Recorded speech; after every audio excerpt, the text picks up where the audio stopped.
ఈ దినం యెషయా గ్రంథం 54:14 వచనం ప్రకారంగా బాధించు వారు నీకు దూరంగా ఉందరు, భీతి నీకు దూరంగా ఉంచుతాడు.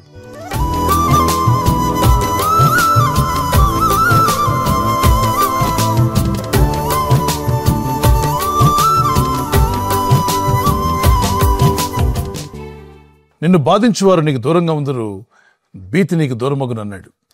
అనేక మార్లు ఈ లోకంలో జీవిస్తున్నప్పుడు ఎవరికి ఏ బాధ కలిగించకుండా మీ మట్టుకు మీరు జీవిస్తున్నా ఈ లోకం ఊరుకోదు. ఈ లోకం యొక్క పరిస్థితి ఏంటంటే ఎవరిని బాధ పెడదామా, ఎవరిని దుఃఖపరుద్దామా, అపవాదైన సాతానుడు, దురాత్మలు, అపవిత్రాత్మలు, ఈ ఫాలెన్ ఏంజల్స్ వాటికి అనుకూలంగా ఉన్న మనుషుల్లో ప్రవేశించి, అంటే భక్తి లేనటువంటి వారు, దేవుని యందు విశ్వాసం లేనటువంటి వారు మనుషులు అనేక మంది ఉన్నారు. వారి దేహాలను వాటి ఏజెంట్స్గా మార్చుకుంటాయి. సూటిపోటి మాటలతో మిమ్మల్ని బాధిస్తూ వేదన కలిగే విధంగా, దుఃఖం కలిగే విధంగా చేస్తూ ఉంటాయి.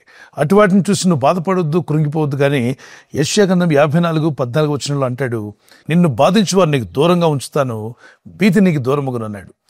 ఎవరో మిమ్మల్ని బాధిస్తూ ఉన్నారు, ఆ బాధను చూసి కృంగిపోకండి. ఆ అట్టి వారిని దేవుడు మీకు దూరం చేసి మీ జీవితాల్లో సమాధానం అనుగ్రహిస్తాడు. అంటే వారిని లేకుండా చేయమని కదా దాని అర్థం. వారు మిమ్మల్ని బాధించడం మాన్పిస్తాడు. మీకు కలిగిన ఈ బాధ నుండి మిమ్మల్ని విడిపించి మీ ఆత్మను ఆదుకుంటాడు. బాధపరచబడి వారికి ఆయన న్యాయం తీర్చునని 146వ కీర్తన 6-7 వచనాల్లో రాయబడింది. ఎవరైతే బాధల్లో ఉన్నారో వారికి న్యాయం తీర్చే దేవుడు ఆయన. మరి 6 బాధలు కలిగినా నీకు కీడు కలగకుండా నేను తప్పిస్తాను, అది 7 బాధలైనా సరే నేను నడిపిస్తాను, కాపాడుతానని యోబు గ్రంథం 5వ అధ్యాయం 19, 20, 21 వచనాల్లో రాయబడింది. భయం కల్పించే అనేకమున్న ఈ లోకంలో వ్యాధి రోగములు కావచ్చు, ఆర్థిక ఇబ్బందులు, కుటుంబ పరిస్థితి కావచ్చు, అలాగే మీ జీవితంలో ఎదురవుతున్న ఉద్యోగంలో, వ్యాపారంలో మీరు చేయాలనుకున్న పనులకు ఆటంకాలు వచ్చినప్పుడు కొంత భీతి మీకు కలగొచ్చు. ఇది నేను చేయగలనా, ఈ పని అవుతుందా, దీన్ని నేను సాధించగలనా లేదా అని. అలాంటప్పుడు కృంగిపోవద్దు, విశ్వాసంతో ప్రార్థించు. ఈ వాగ్దానం ఎత్తి ప్రభా, నేటి కృపావర్తిగా మేము ధ్యానించినటువంటి యెషయా గ్రంథం 54:14 వచనం ప్రకారంగా బాధించు వారిని మాకు దూరం చేసి భీతిని మా ఎద్దుకు రాకుండా చేస్తాన్నావు. ఇదిగో నా భయాలన్నీ మీకు అప్పగిస్తున్నాను, ధైర్యంతో మనం నింపండి.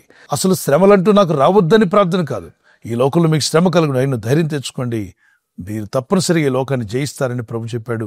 యోహాను సువార్త 16:33 వచనం ప్రకారంగా. సో ఈ లేఖనాన్ని బట్టి మనం గమనిస్తే దేవుని మీద విశ్వాసం వచ్చిన మనం ఎటువంటి శ్రమలు వచ్చినా దేవుడు ధైర్యం ఇస్తాడు, మీలో ఉన్న భయాలు తొలగిస్తాడు, బాధపరచు వారిని మీకు దూరం చేస్తాడు, పైగా శోధనతో పాటు తప్పించుకునే మార్గాన్ని మీకు చూపిస్తాడు, శోధన జయించిన మీకు జీవక్రీటాన్ని అనుగ్రహిస్తాడు.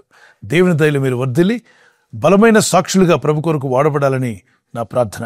ఈ వాగ్దాన్ని ధ్యానిస్తూనే ఒక చిన్న కీర్తన పాడుకుందాం. భయపడను, కలవరపడను, కలత చెందను నేనెప్పుడు. భయపడను, కలవరపడను, కలత చెందను నేనెప్పుడు. నన్ను కాచే యేసు నాతో ఉన్నాడు, రక్షించే యేసు నాతో వస్తాడు. నన్ను కాచే యేసు నాతో ఉన్నాడు, రక్షించే యేసు నాతో వస్తాడు. నాలో ఉన్నవాడు గొప్పవాడు, నాతో నడచువాడు మంచివాడు. నాలో ఉన్నవాడు గొప్పవాడు, నాతో నడచువాడు మంచివాడు. ప్రస్తుతం మీరు ఎదుర్కొంటున్న ఈ సమస్యలు, ఈ బాధల నుండి ప్రభు మిమ్మల్ని విడిపించి, రక్షించి, కాపాడి ఆయన కృపలో మిమ్మల్ని నడిపించి వర్ధిల్ల చేయునుగాక. ఆమేన్. ప్రార్థన చేసుకుందాం.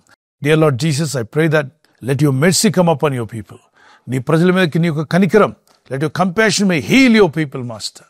ప్రభు, మేము ధ్యానించినటువంటి లేఖన భాగంలో బాధ నీకు దూరమగును, బాధించువారు నీకు దూరం చేస్తాను, భీతి నీకు రాకుండా చేస్తాను వాగ్దానం చేసావు ప్రభు.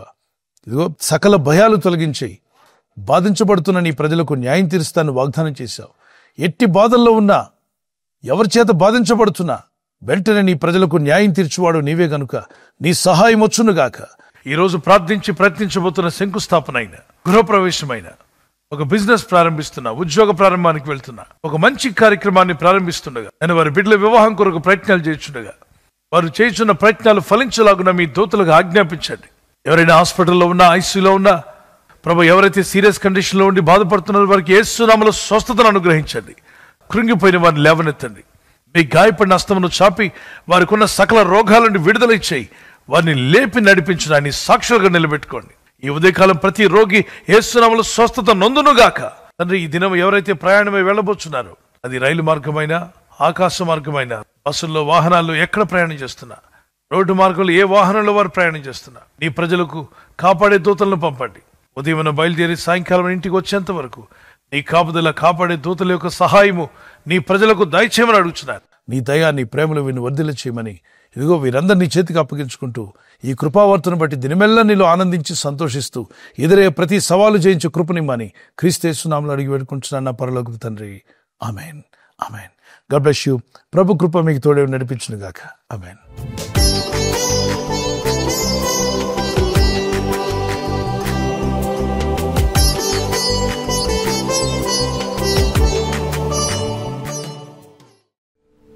నేడు బర్త్డే, పుట్టినరోజు జరుపుకునే వారికి happy birthday to you, many more returns of the day. God bless you.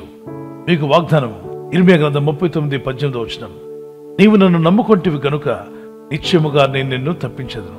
ఈ వాగ్దానంతో ప్రభు మిమ్మల్ని దీవించి బలపరిచి ఆయన సాక్షులుగా మిమ్మల్ని నిలబెట్టుకును గాక. Once again happy birthday to you, many more returns of the day. God bless you. ఈ దినం వెడ్డింగ్ యానివర్సరీ జరుపుకునే వారికి we wish you happy anniversary, many more returns of the day. మీరు ప్రతి విషయంలో పూర్ణావతార్యము, భాగ్యము గలవారు అన్నట్లు మీ నీతి ఫలము వృద్ధి పొందించును. 2 కొరింథీయులు చాప్టర్ 9:10, 2 కొరింథీ పత్రిక 9:10 I will enlarge the harvest of your righteousness. ప్రభు అయిన దేవుడు ఈ వాగ్దానంతో మిమ్మల్ని దీవించి బలపరిచి దంపతులను మిమ్మల్ని నిలబెట్టును గాక. భార్య భర్తకు లోబడాలి, భర్త భార్యను ప్రేమించాలి. ఇవి ప్రభు ప్రేమతో ఇచ్చిన మాటలు. మీరిరువురు ఈ మాటలకు లోబడగలిగితే మీ కుటుంబం, మీ దాంపత్య జీవితం అద్భుతంగా ఉంటుంది. పరిశుద్ధాత్ముడు మీ మధ్యలో ఉండి మీ జీవితాలను ఆదర్శ దంపతులుగా చేసి దీవించి ఆస్వాదించునుగాక. మీరు అనేక యానివర్సరీలు జరుపుకునే కృపా సహాయం దంపతులని మీకు ప్రభు దయచేయునుగాక. God bless your family. మీరు విన్న ఈ వాగ్దానం మీతోనే ఉంచుకోకుండా వాగ్దానం విన్న వెంటనే ఆమెను చెప్పి ప్రార్థనలో ఏకీవించి తర్వాత మీ ఫ్రెండ్స్, స్నేహితులందరికీ సోషల్ మీడియాలో షేర్ చేయండి. ఈ లింక్ షేర్ చేయడం, ఇంకా సబ్స్క్రైబ్ చేసుకోకపోతే సబ్స్క్రైబ్ చేసుకోండి. బెల్ ఐకాన్ మీద క్లిక్ చేయండి. ప్రభు కృప మీకు తోడే నడిపించునుగాక. God bless you. ఈ ఛానల్ మీరు సబ్స్క్రైబ్ చేసుకోవడం వలన 2 పనులు జరుగుతున్నాయి. ఒకటి, సువార్త జరుగుతున్నది, ఆత్మలు రక్షించబడుతున్నాయి. రెండవది, పేదలకు, అనాథలకు ఈ ఛానల్ ద్వారా సహకారం అందించడం జరుగుతుంది. మనం సబ్స్క్రైబ్ చేసుకోవడం వలన అందరికీ సహాయం చేసిన వారమవుతున్నాం. ఖచ్చితంగా ఈ యూట్యూబ్ ఛానల్ ను సబ్స్క్రైబ్ చేసుకొని బెల్ బటన్ ను క్లిక్ చేయండి. మీకు వెంటనే మెసేజెస్ పంపబడతాయి.